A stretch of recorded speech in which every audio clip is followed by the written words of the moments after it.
పరుస్తూ ఉన్నాను. ప్రియులరా, ఈ దినం కొరకు దేవుడు సిద్ధపరిచిన వాగ్దానాన్ని మనం స్వాధీనపరచుకుందాం.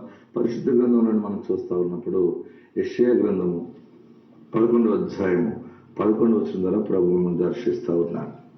పరలోకము నుండి దేవుడు నీతో మాట్లాడటానికి సిద్ధపడి ఈ ప్రార్థనా శక్తిని ప్రోగ్రాం ద్వారా నేను దర్శిస్తూ ఉంటాను. నా బ్రతుకేంటి, నా జీవితం ఏంటి, అన్ని కోల్పోయాను, టైం అయిపోయింది, బలం అయిపోయింది, రాంగ్ డిసిషన్ తీసుకున్నాను, రాంగ్ ప్లాన్ చేసుకున్నాను, ఏదేమైనా నా గ్రహస్థితి ఎలాగ ఉందేమో, నా నక్షత్రం ఎలా ఉందేమో, నా జన్మే మంచిది కాదేమో, అందరిలాంటి బ్రతుకు కాదు, ఇప్పుడు బాధే బాధే బాధే, ఏదో ఒకసారి వచ్చింది సంతోషించాను అనుకున్నాను, అన్ని కోల్పోయాను బాధపడుతున్నావు కదా. అందుకే దేవుడి దినాన్ని ఐజయా 11:11 యెషయా గ్రంథం 11వ అధ్యాయము 11వ వచనం వరకు ప్రభు నిన్ను దర్శిస్తున్న మాట ఏంటంటే, అందులో చూడండి 11వ వచనంలో 5వ లైన్ అండర్లైన్ చేసుకోండి. విడిపించి రప్పించుటకు యెహోవా రెండవ మారు తన చెయ్యి చాచును. బైబిల్ ఉన్నాయా? తెరవండి. లేకపోతే మీరు నోట్ చేసుకోండి. ఒకవేళ సెల్లో కనుక మీకు బైబిల్ ఉంటే కూడా మీరు చూసుకోవచ్చు. యెషయా గ్రంథం 11వ అధ్యాయము 11వ వచనంలో నేను చదువుతున్నాను, పూర్తిగా చదువుతున్నాను. చూడండి. ఆ దినమున శేషించు తన ప్రజల శేషమును అశూరులో నుండి, ఐగుప్తుల నుండి, పత్రోసులో నుండి, కూషులో నుండి, ఎలాములో నుండి, షీనారులో నుండి, హామాతునులో నుండి, సముద్ర ద్వీపములో నుండి విడిపించి రప్పించుటకు యెహోవా రెండవ మారు తన చేయి చాచును. అంటే దీని అర్థం ఏంటంటే, నువ్వు ఎక్కడున్నా, ఏ కష్ట సమయంలో ఉన్నా, ఏ ద్వీపంలో ఉన్నా, ఏ దేశంలో ఉన్నా, ఎక్కడ ఏ స్థితిలో బ్లాక్ అయిపోయినా అన్ని అయిపోయింది జీవితం అనుకుంటావు కదా, అయినా నిన్ను విడిపించటానికి, నిన్ను రప్పించటానికి దేవుడైన యెహోవా సెకండ్ ఛాన్స్ ఇస్తున్నాడు. అయ్యో, నేను ఎంత అందంగా ఉండేదాన్ని, ఇప్పుడు ఇలా ఓల్డ్ అయిపోయాను, నాకు ఎంత ఇల్లు ఉండేది, ఎంత మేడ ఉండేది, మా తాత ఎంత గొప్పవాడు, మా ముత్తాత ఎంత ఆస్తి ఉండేది, నేను పెళ్ళైనప్పుడు నా తల్లిదండ్రులు ఇచ్చిన ఆస్తి ఇది, లేదా నేను జ్ఞానంగా ఉద్యోగం చేసి సంపాదించినప్పుడు ఎంత ఉండేది,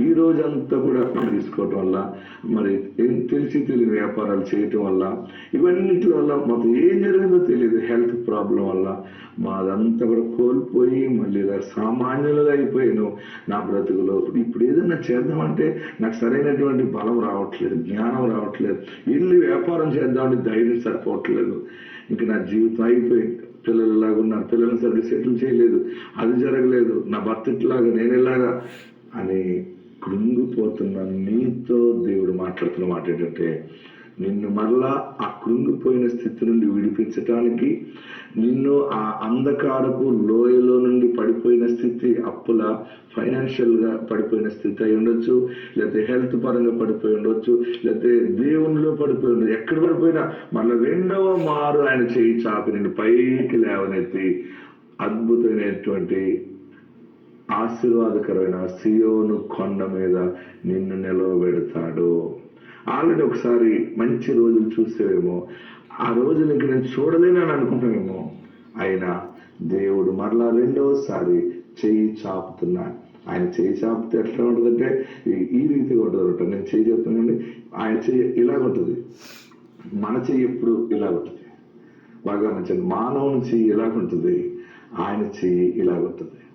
అందుకనే బాగా గమనించండి, ఇజ్రాయెల్ దేశానికి ఆ జెండా యొక్క విధానం చూడండి. ఆ ఫ్లాగ్ లో, ఆ యొక్క ఇజ్రాయెల్ యొక్క ఫ్లాగ్ లో, మన భారతదేశపు జెండాలో ఉన్నటువంటిది 3 రంగులు ఉండి ఆ మధ్యలో అశోక చక్రం ఉంటుంది. అలాగే ఇజ్రాయెల్ ఎలా ఉంటుందంటే వేరే డిఫరెంట్ గా ఉంటుంది.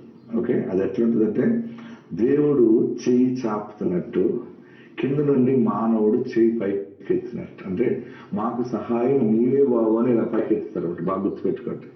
పై నుండి దేవుడు ఎల్లప్పుడూ నాది నీకు సమృద్ధిగా నేను ఇస్తాను, ఏడవకని ఇలా కిందకి చెయ్యి పట్టుకున్నట్టు ఆ సింబల్ ఆ రీతిగా కనబడుతుంది. అంటే మన చెయ్యి ఎప్పుడు కూడా ఆయన దగ్గర ఇలాగే ఉంటుంది. ఆయన ఎన్నిసార్లు చెయ్యి చాపినా ఆయన చెయ్యి ధారాలుగా సమృద్ధిగా వచ్చేలాగే ఉంటుంది. ఈరోజు పరిశుద్ధాత్మ దేవుడు నీకు ఇస్తున్న గొప్ప మాట ఏంటంటే, నీకు ఆయన గోల్డెన్ ఛాన్స్, సెకండ్ ఛాన్స్ ఇస్తున్నాడు అనమాట. మరలా బంగారపు అవకాశం దేవుడు ఇస్తున్నాడు. అంటే అనుకోని వ్యాపారం స్టార్ట్ చేస్తాం, వ్యాపారం, వ్యవసాయం, ఉద్యోగం, ఒక మంచి మంచి అవకాశాలు ఆశ్చర్యకరంగా వస్తాయి. నీవే నూతన బలం పొందుకుని దేవుని సాక్షిగా మళ్ళీ కొత్త జీవితాన్ని ప్రారంభిస్తాం. బహుశా బ్రతుకున్నది ఒంటరి అయిపోయాను, ఇలా కూలిపోతుంది నా జీవితం అనుకోలేదు, ఇలాగ నా మనుషు నేను కోల్పోతానని అనుకోలేదు, ఇలా నేను ఒంటరి జీవితం అవుతానని అనుకోలేదు, అసలు ఊహించాలి నేను బ్రతకలేని ఇలాంటి జీవితం అని అనుకుంటున్నావు కదా. ఆ రకంగా కూడా దేవుడు రెండవ మారు నీకు చేయి చాపుతున్నాడు. ఎందుకంటే యేసయ్య జాలిగల దేవుడు, యేసయ్య ప్రేమగల దేవుడు. ఆయన మరలా నిన్ను ఆయన పైకి లేవనెత్తడానికి సెకండ్ అవకాశం ఇవ్వబోతున్నాడు. ఈరోజు గొప్ప శుభవార్త ఏంటంటే, ఏడుస్తున్నావు కదా నీ బిడ్డ కోసం, కుటుంబం కోసం, భర్త కోసం, లేదా నీ వ్యక్తిగతంగా పర్సనల్ నీ లైఫ్, అసలు నా బ్రతికింది నేనేమవుతా నాకు అర్థం కావట్లేదు అని తలబాదుకుంటావు కదా. నీకే ఆయన చెప్తున్న మాట ఏంటంటే, రెండవసారి దైవ సహాయం రాబోతా ఉంది, రెండవసారి సమృద్ధిగా ఆయన చేయి చాపబోతున్నాడు. మరలా నువ్వు నిలబడతావు. చనిపోవాలని అనుకోవద్దు, నువ్వు సూసైడ్ చేసుకోవాలని అనుకున్నావా, జీవితం లేదు కదా, ఈ కష్టం వాళ్ళకి చెప్పలేను కదా, ఇంత దెబ్బ తిన్నది నా జీవితం, ఏదైనా పాయిజన్ తీసుకుంటే చనిపోతే మంచిది, లేకపోతే ఏదైనా యాక్సిడెంట్ అయిపోతే మంచిదని కోరుకుంటున్నావా? నో, రెండవసారి మనం నిలబడబోతున్నాం. దేవుడు నిన్ను ఉన్న చోట నిలబెట్టి మళ్ళా స్థితిని ఇస్తాడు, ఆత్మీయ స్థితిని ఇస్తాడు, భూలోక భాగ్యం అంతా ఇచ్చి మళ్ళా దేవుని సాక్షిగా వద్దెళ్ళి ఆయన కొడుకున్న ఆత్మలను దేవుని కొరకు సంపాదించేలా చేస్తాడు. ఆత్మనికి తోడై ఉండును గాక. ఆమేన్.